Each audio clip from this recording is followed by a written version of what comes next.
亲爱的朋友们，欢迎来到微光夜读。过年走亲戚到大伯家，大伯主动邀请亲戚们一起打麻将娱乐一下，结果大家都上桌了，他却说不玩1块2块的，要玩就玩大的。亲戚们笑着问完多大才算大，大伯从包里拿出10捆现金扔到麻将桌上，胡一把1万，没本钱的别玩。亲戚们都是一脸尴尬，说他们都玩不起这么大的，恭维大伯不愧是有本事的大老板，玩个麻将都这么大。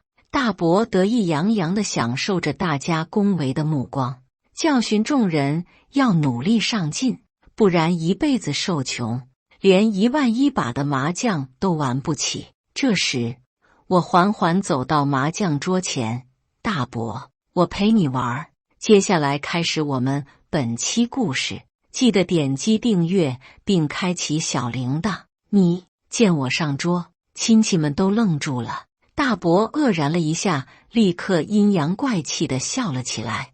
大侄子，你1个月才几千块钱工资啊，闹呢？我微微一笑，今年发了几万年终奖，够陪大伯玩几把的。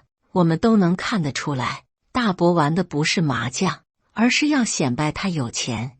我已经忍了大伯好几天了。放年假回来那天，我给我爸买了2瓶茅台。大伯看到就教训过我，你爸就是个农民，他那嘴喝茅台能喝出好来吗？要不是我爸使劲拦着，当时我就跟他翻脸了。既然大伯连打麻将都要践踏我们这些穷亲戚的尊严，那我就没必要再把他当成亲戚了。哟呵，混得不错嘛，几万年终奖都快赶上我10天挣的了，等会儿输光了可别哭。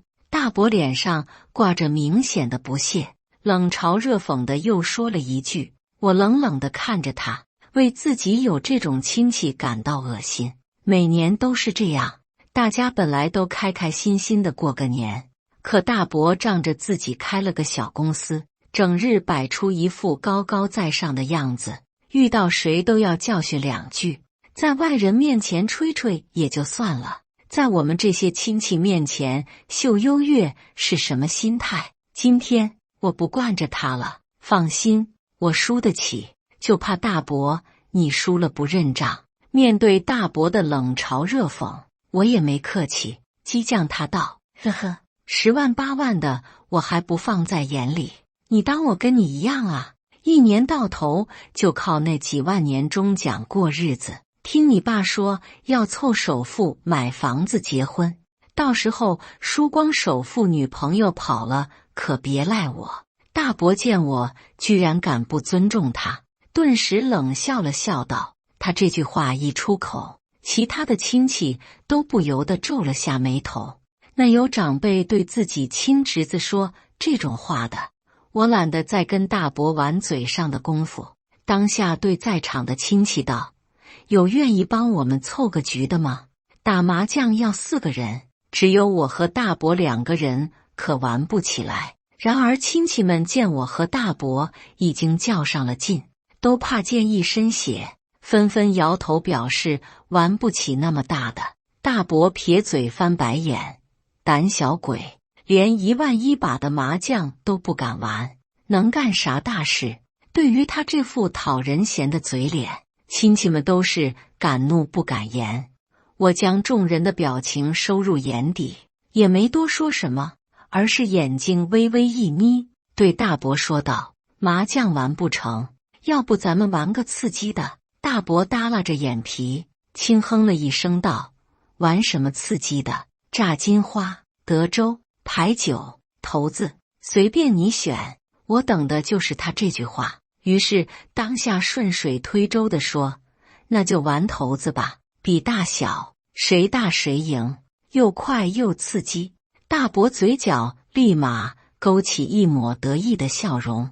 好啊，这可是你自己选的，别后悔。其他亲戚齐齐向我投来惊讶的目光，因为他们都知道大伯这些年不是跟人赌，就是去商 K 玩，早就练了一手出神入化的摇头子功夫，连身经百战的商 K 小姐都摇不过他。跟他摇头子，我这不是羊入虎口吗？我当然也知道大伯最擅长摇头子，但我还是要来了2副头子钟，并且按照大伯最常玩的玩法，里面放5颗头子等等。然而就在我准备开始的时候，大伯又喊住了我。我微皱了下眉头，怎么了？你钱呢？我的可都是放在桌子上了。大伯皮笑肉不笑的道。我说我没取现金，都在微信钱包里呢。说着我就拿出手机给他看了一下。这年头，正经人谁会一下子取几万几十万的现金带着啊？除了大伯这种故意在人前炫耀显摆的人。5万是吧？不错，在年轻人里，年终奖算高的了，够我半个月零花了。大伯看到微信钱包里的数字，满意的笑了笑，眼中闪烁着明显的不屑之色。我冷笑了笑没吱声，知道他不会放过每一个显摆的机会，摇定离手开。很快，大伯就拿起头子钟使劲摇了起来，哗啦啦的摇了足足半分钟，他才猛地拍在桌子上。我随意的摇了2下，也将头子钟放好。围观亲戚们的目光都紧紧盯着我们手中的头子钟。大伯自信地打开了自己的头子钟，3个6，3个5。我也同时打开了自己的头子钟，1 2 3 4 5。我输了，哈哈！年轻人不知深浅，大伯得意的哈哈大笑。我没吱声，默默给大伯赚了1万。2刚，孩子也就是随口说说，玩这一局就算了，一转眼我就没了1万。我爸有些肉疼，犹豫了下，便用乞求的眼神看着大伯道。大伯不高兴了，横着白眼说：老大，你当我大侄子跟你个农民一样啊？大侄子好歹也是在城里给人打工见过世面的，1万块钱算啥？不还有4万呢吗？你别捣乱。大伯对我爸的态度一向如此，完全没有弟弟对哥哥的基本尊重。一口一个农民，连哥都不喊一声，他完全忘了当年要不是我爸把读书的机会让给他，他根本不会有今天。爸，放心，5万块钱我还输得起，大不了明年再挣呗。我给了我爸一个安慰的眼神。我爸知道我倔强的脾气，当着众亲戚的面也不好让我下不来台，只能叹了一口气，继续。我拿起头子钟，又跟大伯玩了第2局，结果还是我输。第3局、第4局、第5局的结果也一样。很快我就输光了微信里的5万块钱。哈哈，大侄子你真孝顺啊，这5万块钱就当你孝敬了，回头我带你去商 K 里长长见识。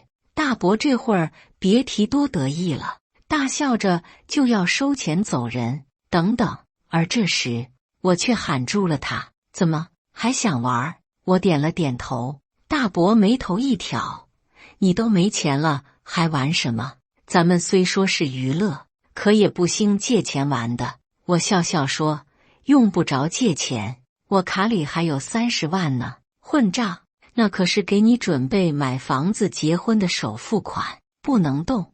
大伯还没来得及开口，我爸就急了，一脸慌张地拍了下大腿，呵斥我道：老大，你咋呼啥？瞧你那点格局，大侄子想玩，今天我就陪他玩够。大伯当即指着我爸的鼻子阴笑道：你想气死我啊？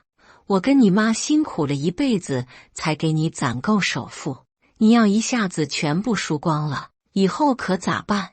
我爸不敢跟大伯说什么，转头冲我喊道。我没听我爸的劝，直接当着大伯的面把30万全部充进了微信的钱包里。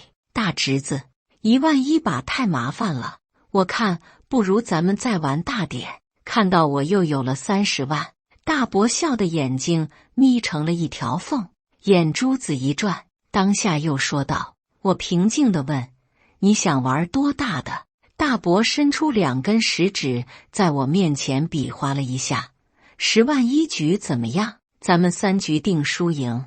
我知道他是想再摇3次骰子，就把我手里的30万全部赢走。不过我等的就是他加注。好，于是我直接答应了下来。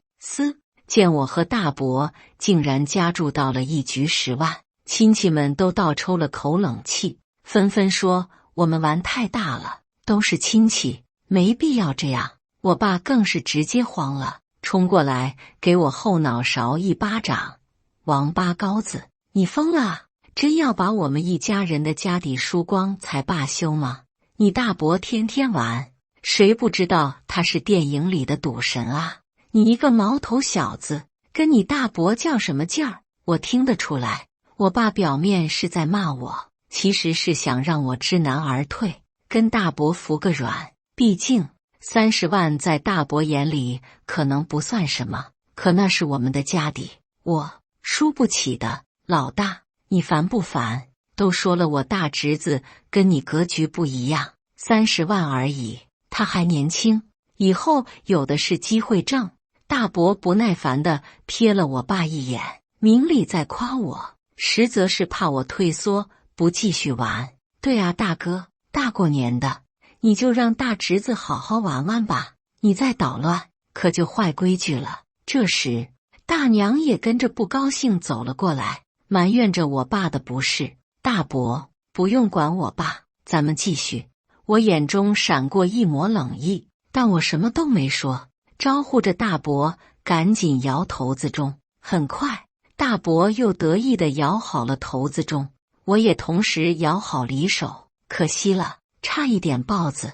大伯率先打开骰子钟，4个6，一个5，明明很大了，他却很凡尔赛地咂巴了下嘴，一脸可惜的道。亲戚们都瞪大了眼睛，等着我开钟。这一局可是10万，我再输可就真的输大发了。我也没墨迹，马上就开了骰子钟。下一刻，当众人看到我的骰子点数，全都是瞳孔一缩，露出了难以置信的表情。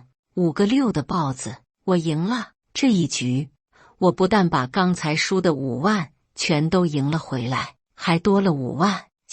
走狗屎运了，居然摇到了豹子。大伯看到我的骰子点数，脸色难看的撇了撇嘴。我没有嘚瑟，故作庆幸的道：“确实是运气。那大伯还要继续吗？”“当然继续。”大伯皱着眉头，把刚才我转给他的那5万又赚了回来，又给了我5捆现金，继续摇骰子钟。不过他这一次足足摇了1分钟才放下。骰子钟打开以后，大伯3个6，2个5，比上一局还小一点，而我仍旧是豹子。他又输了，我又赢了10万，运气不错啊，居然又摇到了豹子。大伯的脸色更难看了，他就是那种典型赢了上嘴脸，只要一输立马就会上脸的人。你现金不够了，大伯，要转账吗？我没跟他客气，指了指他面前剩下的5万现金。哼，还用不着动卡，等着。大伯冷哼了一声，马上去把后备箱里的那30万取了过来，数了10捆给我后，他一摆手，继续。这局我仍然是豹子。大伯的额头开始冒汗了。我不信你能连续摇3把豹子。不情愿的又数给我10捆现金后，大伯阴沉着脸道：“然而第3局我仍然是豹子。”而他摇了半天还是小一点。大伯脸上的笑容彻底消失了，紧皱着眉头道：“你小子是不是出老千了？怎么可能连续3把摇到豹子？”我直接把自己的骰子钟推到了大伯面前：“要不换换？”大伯愣了下，马上把自己的骰子钟推到了我面前。“我不信你还能再摇个豹子出来。”我轻笑着说：“你现金已经不够再玩2次了，要不一局定输赢。”大伯估计没想到我竟然主动要求加注，眼皮顿时一跳，刚要开口说点什么，就被我追着打断了。玩不起就算了，谁玩不起了？臭小子，你阴阳谁呢？15万就15万！大伯猛拍了下桌子，红着眼睛把剩下的15万现金推了出来。很快，下一局开始了。大伯用我刚才用的骰子中摇了好一会儿才停手，我跟前面一样，随意的摇晃了2下就停手了。我们几乎同时打开骰子中，围观的亲戚们看到点数，全都傻眼了，因为大伯的点数还不如刚才的5个5，而我仍旧是豹子。大伯的眼珠子瞪得像铜铃，这不可能，你怎么又是豹子？我轻飘飘地说，可能老天爷眷顾吧，幸运。说着，我就将大伯面前剩下的15万搂到了自己面前。前后不到10分钟，大伯的40万现金就全都到了我手里。我注意到大伯的脸一下子黑了，但我并没有放过他的意思，趁着他还没反应过来，又说道，要不今天就玩到这里算了。大伯，你都没钱了，谁说老子没钱了？继续！大伯一下子急了，猛地抬头冲我吼道，这是输急眼了。我看得出来，他这会儿已经成了上头的赌徒，不把那40万赢回去，不输个倾家荡产，他是不会罢休的。话音落下，大伯就拍出了一张银行卡，脸红脖子粗的叫嚣道，老子卡里有500万，有能耐你全赢走。不行，不能再继续玩下去了。然而这时，大娘却冲过来拦住了大伯，卡里的500万是我们年前结的货款，过完年还要进货给员工发工资呢，你要都输了，咱们的公司还干不干了？大娘几乎是吼着对大伯说的这句话，试图拉回已经上头的大伯。然而一个赌红眼上头的赌徒是不可能听进去任何人劝告的。臭娘们，你咒老子输啊！老爷们办事，女人别插嘴，滚蛋！大伯扭头就甩了大娘一巴掌，愤怒的道。我也跟着加了把火，冷着脸对大娘道，大娘，你什么意思？刚才我输的时候，你要我们好好玩，我爸多句嘴你就嫌坏规矩，怎么？我大伯什么都得听你的呗？你这孩子心眼咋这么坏？对长辈这么没礼貌吗？大娘脸色青一块紫一块，无法反驳我的话，立马摆出长辈的身份指责我。我根本不吃他这一套，懒得跟他废话，直接对大伯说，大伯你就说还玩不玩得起吧，怕输没关系，咱们今天就到此为止。大伯仿佛丢了天大的面子，阴沉着脸冲大娘喊道，你给老子闭嘴，这里没你说话的份儿。然后大手对我一挥，继续。我心头冷笑，因为我要的就是这个效果。不过为了防止大伯耍赖，我又确认了一下规矩。我想问清楚，如果咱们摇到同点了，怎么算输赢？大伯不假思索的道，当然是庄赢了，上一局谁赢谁坐庄。好，那没事儿了。紧接着我们开了一局又一局，大伯每次都输，不过我没再每次都摇豹子了，每次都是只比大伯大一点，老子就不信这个邪了。继续，大伯彻底上头，大冷的天，额头上的汗就没停过，眼睛也是通红。输完一局后，他又招呼我继续下一局，然而我冷冷的道，大伯，你没钱了。前后其实也就过了半个小时，但这种玩法，500万根本就经不起输。什么？大伯愕然抬起头，一查银行卡的余额，神色肉眼可见的慌乱了起来。算了，就这样吧，谢谢大伯的540万了。这下我爸妈就不用再操心我结婚买房子的首付了。我微笑着摆摆手，不能算了，哪有赢了就跑的？结果大伯瞪着血红的眼睛看着我，愤怒地喊道。我双手一摊，可是大伯你已经没有本钱了呀！啪！大伯直接把自己奔驰大 G 的钥匙拍在了我面前。我这辆车值300万。我摇头说，大伯，你不知道车贬值最快了吗？你都开1年了，现在最多值200万。大伯咬了咬牙，200万就200万，那也够玩的了。我还是摇头，这没法玩，咱们都是一局一结算，你这车咋结算？大伯想发火，但现在所有的主动权都在我手上，他有怒也不敢发作，于是铁青着脸问我，那你想咋玩？我笑笑说，这很简单啊，别说我没给你机会，现在我手里一共有580万，你只要拿出价值这个数的资产，咱们一局定输赢。这大伯顿时犹豫了起来，虽说一下子被我赢走了540万，他的心在滴血，可公司还在，房子和车子都在，回头只要用这些固定资产去做贷款，照样能把公司运营起来。若是再把剩下的固定资产都搭进去了，他可就真的家破人亡了。不敢就算了，就这样吧，我也累得不想玩了。见大伯犹豫，我立马补刀加火，我玩。大伯就怕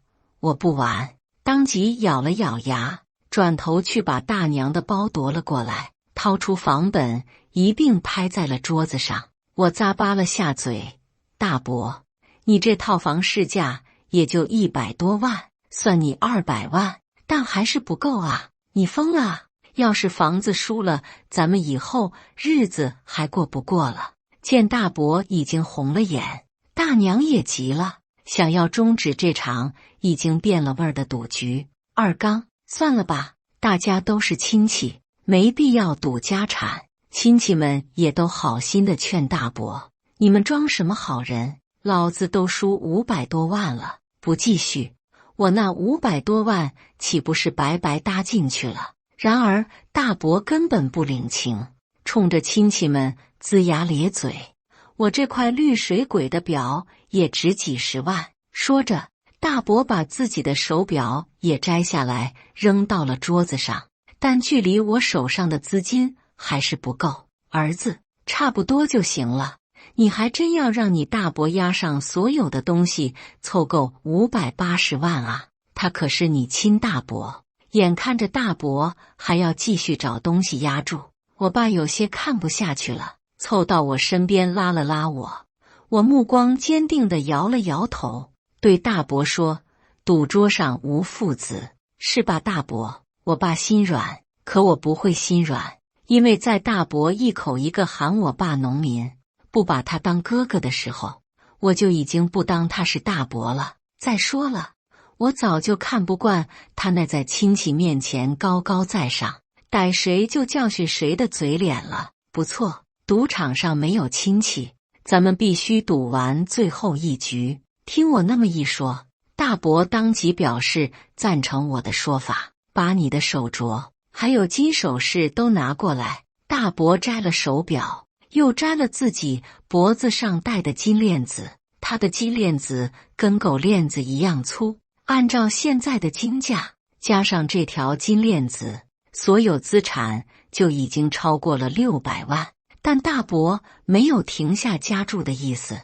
目光随即又看向大娘。不行，大娘坚决不肯把自己身上的东西取下来，别逼老子动手。然而大伯此时已经完全没了理智，红着眼睛冲大娘杀气腾腾的道，再说了，最后一局我会赢回来的。同时又信誓旦旦地保证道。大娘不相信地问，你怎么保证赢？大伯斜眼看了看我，然后趴在大娘耳朵旁说了一句悄悄话，也不知道大伯说了什么。大娘听了之后眼睛直冒金光，她不但眉开眼笑的把身上所有的金首饰取了下来，连平时当成宝的玻璃种翡翠手镯也取了下来。大娘戴的金项链不比大伯的细，再加上那对价值100多万的翡翠手镯，总价值已经达到了1000万。可以说，大伯已经押上了所有的身家。林森，现在我所有的财产加起来已经达到了1000万，你也要拿出同等的资金才行。事情到了这个份上，大伯终于暴露出了真正的算计，一脸阴笑着对我喊道：“我有些出乎意料，没想到大伯还有这种操作。现在的性质已经跟最开始的时候完全不一样了。若是我拿不出同等的资金，就意味着我输了，我得乖乖的返还那赢来的540万才行，不然我会被唾沫星子淹死。”大伯很了解我家的情况，知道我现在手里即便握着整整575万的资金，也是凑不够1000万的。儿子，要不你还是把那540万还给你大伯吧。我爸满脸无奈，不想再让我和大伯继续斗下去了。其他的亲戚们也都是一脸遗憾，都觉得我不可能凑够1000万跟大伯继续刚了。不过我却默默地掏出了手机，开始操作某贝、某花、某微，但凡是有额度的，我全都撸了出来。还有几张信用卡，无视手续费，直接提现。然而最后加起来只有20万，距离1000万还整整差了400万。小梅，手上有多少钱？先借我用一下。稍作犹豫，我给微信里一个置顶的联系人发了一条消息，不到1分钟就来了一条短信，提示200万元已经到账。我吓了一跳，没想到小梅居然有这么多钱，关键她还放心的借给我了。可即便如此，仍旧还差200万。林森大侄子，想不到你人脉还挺广，居然能借到这么多钱。不过你有没有想过，若是输了，你这辈子可就万劫不复了，永远生活在还债里。见我忙活了半天，还是没凑够1000万，大伯又得意地笑了起来。我抬头不在意地轻笑道：“不用你提醒，就算还一辈子债，今天我也会跟你玩最后一局。我懂他的如意算盘。”不就是要用钱砸得我一辈子都抬不起头来吗？不可能的，真让他得逞，我们一家子恐怕以后就不是被他践踏尊严那么简单了。呵呵，大伯嗤笑了一声：“大侄子，我不妨也给你个机会，若是把我那540万还回来，我可以当作今天什么事都没发生。”我哼道：“不需要，儿啊，你收手吧。你大伯是有本事的人，就算他输了，那1000万他也输得起。可咱们真的输不起。先前你大伯没有看不起我们的意思，见我还不罢休的跟大伯硬刚，我爸急得直掉眼泪，拉着我苦口婆心的劝导。然而我还没开口，大伯就不屑地指着我爸道：“我就是瞧不起你，从小到大你都是个窝囊废。”我爸浑身一哆嗦，满眼乞求的道：“二刚，我知道哥没本事帮你，可你能不能别再难为孩子了？求你了行吗？”大伯一脸的不耐烦：“哼，机会我给过他了，是他自己要作死，简直跟你一样，没本事还死犟，怪不得我。”我冷冷地看着大伯，若不是公共场合，凭他对我爸的这个态度，我就能上去扇他2个嘴巴。林森，我这里有30万，本来打算过完年盖新房的，不过你大伯实在欺人太甚了，你先拿着用。我这里只有20万，也都借给你用。我也有15万，哼，瞧不起谁呢？然而还不等我开口，大伯的话似乎引起了其他亲戚的公愤，纷纷拿出手机给我转账。虽然大家的钱不多，而且也都是有大用的钱，可人多力量大，不一会儿的功夫就给我凑够了1000万。我感激地看了亲戚们一眼，然后手一挥，冲大伯喊道：“我钱够了，开始吧，怕你啊，开始就开始。”大伯正一脸惊讶地看着亲戚们，听到我的喊声才反应过来，恨恨地扫了亲戚们一眼后，咬着牙应道：“我的目的已经达成。”当下就没再墨迹，马上拿起骰子盅和大伯同时摇了起来。这一次，大伯足足摇了5分钟，才将骰子盅放下来，然后直接打开，5个6，豹子，哈哈，我赢了！大伯瞬间大喜，激动的直接跳了起来。大娘看到也跟着面色一喜，大侄子，快把我们那540万还回来吧！我笑了，谁说你赢了？话音落下，我便缓缓打开了自己的骰子盅。在我开盅的时候，大伯和大娘的目光同时死死盯着，就连亲戚们也都屏住了呼吸。5个6，我也是豹子，但按照规则，我是庄家，所以是我赢了。不可能，这不可能！大伯整个人一下子瘫软在了地上，面如死灰的喃喃道：“天啊，这下我们的日子可怎么过啊？”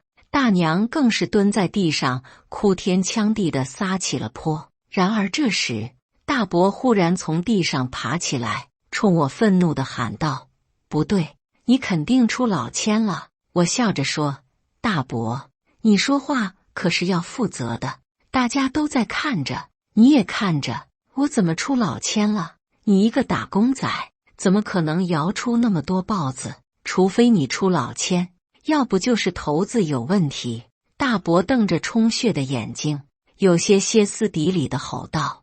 我看着已经有些崩溃的大伯，无辜的摊手道：“大伯，你之前也说了，我走了狗屎运，运气好没办法，而且我用的骰子还有骰子盅，都是你之前用过的。事实上，我还真的出千了。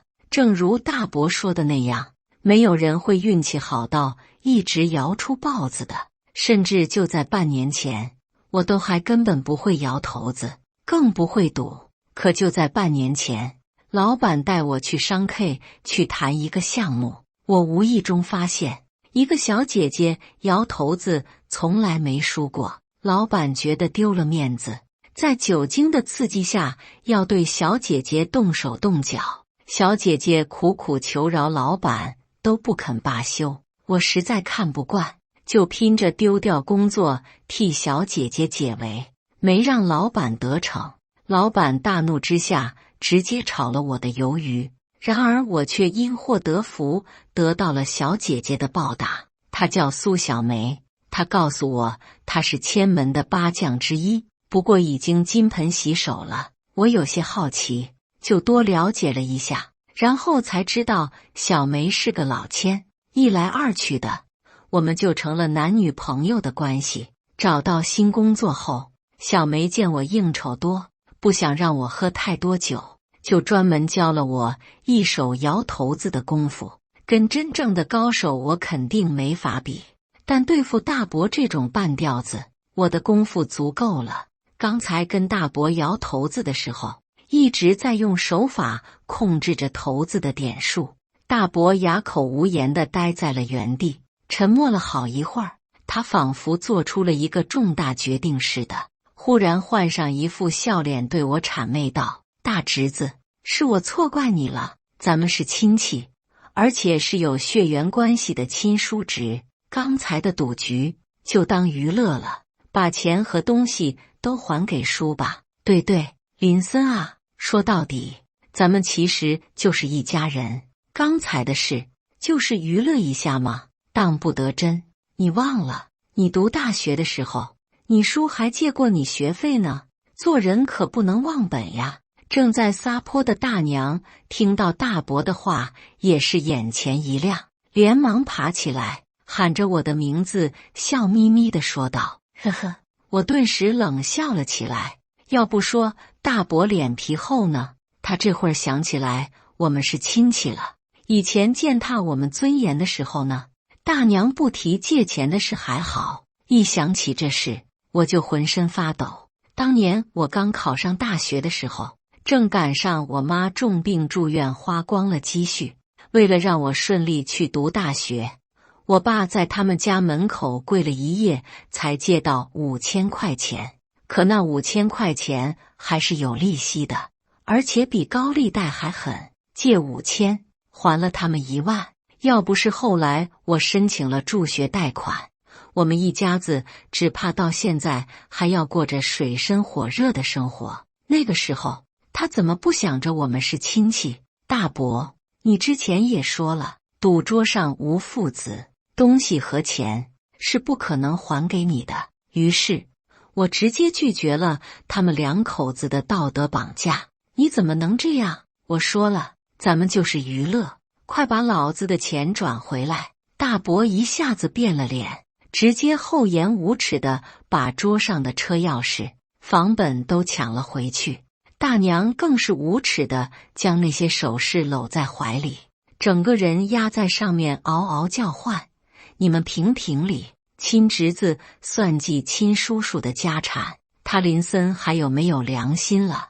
看到他们撒泼耍混，直接不认账了。亲戚们都是满眼的鄙夷，做人做到他们如此不要脸的份儿上，也是没谁了。不过我丝毫不慌，静静地看着他们无耻的表演，因为他们似乎忘记这里是什么地方了。我们并不是在家里玩的，这里是澳门的场子。我们一大家子之所以会出现在这里，其实也是大伯喊来的。就在过年的前2天，大伯就组织了我们所有有血缘关系的亲戚们来到了澳门。来之前，大伯两口子说得很好听，说是今年挣了不少钱，打算带我们这群亲戚旅游过年，而且费用他们全包。淳朴的亲戚们都当了真，还以为他们两口子良心发现了。只有我觉得事情不简单。果然，我上厕所的时候听到了大伯和二嫂的密谋。他们悄悄说，今年亲戚们都挣了不少钱，日子过得越来越好了，他们就浑身感觉不自在，得想法把所有人的钱弄到他们手里。按照计划，待所有人来到澳门之后，他们2个将把我们带到了厂子里。